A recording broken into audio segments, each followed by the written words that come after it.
हरे कृष्णा। आज विशेष दिन है, राधा कुंड का प्राकट्य दिन, बहुलाष्टमी है। आज का दिन ही देखिए, ये राधा कुंड और उधर श्याम कुंड है। आज का दिन ही राधा कुंड श्याम कुंड प्रकट हुई थी। जिस समय कृष्ण यहाँ पर सखाओं के साथ में गैया चरा रहे थे, इतने में एक अरिष्टासुर नाम का दैत्य ने आक्रमण किया। आक्रमण करते ही कृष्ण उसको साथ में युद्ध करते करते आज का दिन ही उनको उद्धार किया था। जब कृष्ण गोपियों का साथ में लीला करने गए, बोले तुमसे साथ में हम लीला नहीं करेंगे। बोले क्यों? तो तुमने को गौ हत्या कर दिया, इसलिए तुमको पाप लगी। बोले थोड़ी गैया, वो तो राक्षस। बोले जो कुछ हो वो तो स्वरूप में वृषभ स्वरूप था ना। बोले क्या करना पड़ेगा बताओ? बोले पृथ्वी में जितने सारे तीर्थ में नहाओगे तभी आपको पाप से मुक्त होगा। कृष्ण बोले कोई चिंता नहीं। तब कृष्ण अपना बंसी से ही ये कुंड को उन्होंने खनन किया है और उन्हें पृथ्वी का सारे तीर्थ को स्मरण करते ही गया, गंगा, कुरुक्षेत्र, प्रभास, जितने सारे तीर्थ मूर्तिमान रूप में प्रकट हुए। बोले प्रभु क्या आदेश है? तो तुम लोग सबके सब पानी रूप में यहाँ प्रवेश करो। सबके सब प्रवेश किया।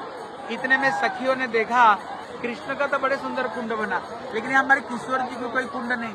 तब उन्होंने अपना कंकण से ही, देखो ये जो कुंड खड़े हैं, ये अपना कंकण को द्वारा ही कुंड को उन्होंने खनन किया है।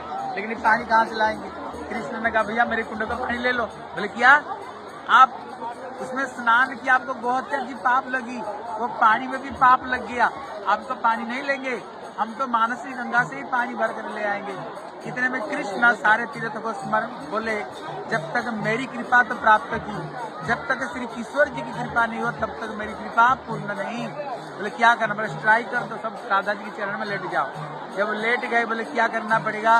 बोले मुनीन्द्र बिंद बंदित त्रिलोक शोकहारी प्रसन्न वक्त्र पंकज निकुंज भूविलासिनी ब्रजेंद्र भानु नंदिनी ब्रजेंद्र सोनु संगते गदा करी शशि हमम कृपा कटाक्ष भार। जब राधा जी के चरण में प्रणाम की, बोले हे राधा रानी आप कृपा करें, हमें भी स्वीकार करो। बोले ठीक है, तुम लोग भी प्रवेश करो।